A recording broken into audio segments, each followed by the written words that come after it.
ഞാനൊരു സാധനം കാണിച്ചു തരട്ടെ.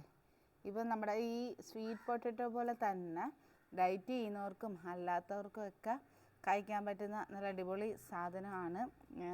ന്യൂട്രിയൻസ് ഒരുപാടുള്ള സാധനം കേട്ടോ.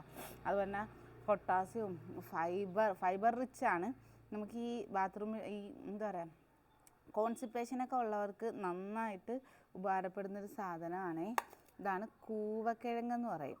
നമുക്ക് ഡയറ്റ് ചെയ്യുന്ന സമയത്ത് ഒരു സ്നാക്സ് ആയിട്ട് എടുക്കാൻ പറ്റിയ നല്ല അടിപൊളി ഒരു സാധനം. ഈ ചേമ്പൊക്കെ പുഴുങ്ങി എല്ലാവരും ചോദിക്കും ചേമ്പ് കാച്ചിൽ അതൊക്കെ ഡയറ്റ് ചെയ്യുന്ന സമയത്ത് വല്ലപ്പോഴും മാത്രം യൂസ് ചെയ്യുന്ന നല്ലത്. അതുപോലെ തന്നെ ഇത് നമ്മുടെ സ്വീറ്റ് പൊട്ടറ്റോ ഒക്കെ ഒരാഴ്ചയിൽ 3 ദിവസം 4 ദിവസമൊക്കെ കഴിക്കാൻ. കാര്യം ധാരാളം ഫൈബർ കണ്ടൻറ്റും അതുപോലെ തന്നെ റിച്ച് ന്യൂട്രിയൻസ് ഒക്കെ അടങ്ങിയ ഇത് നമ്മുടെ ഇമ്മ്യൂണിറ്റിയെ ബൂസ്റ്റ് ചെയ്യും. അതുപോലെ തന്നെ ഹാർട്ട് ഹെൽത്തിന് നല്ലതാണ്. മുടി കൊഴിച്ചിലൊക്കെ ഉള്ളവർക്ക് നന്നായിട്ട് സഹായിക്കും. നല്ല ടേസ്റ്റിയുമാണ് കേട്ടോ.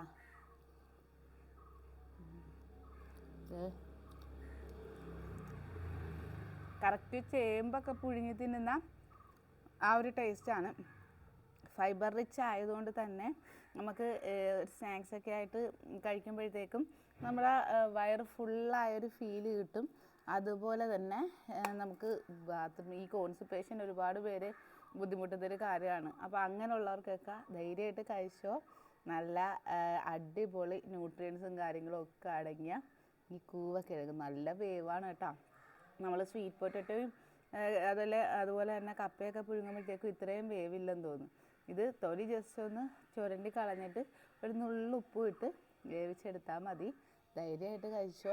കഴിക്കാത്തവരുണ്ടെങ്കിൽ ഒന്ന് ടേസ്റ്റ് ചെയ്യുന്നത് നല്ലതാണ്. സംഭവം സൂപ്പർ ടേസ്റ്റാണ്.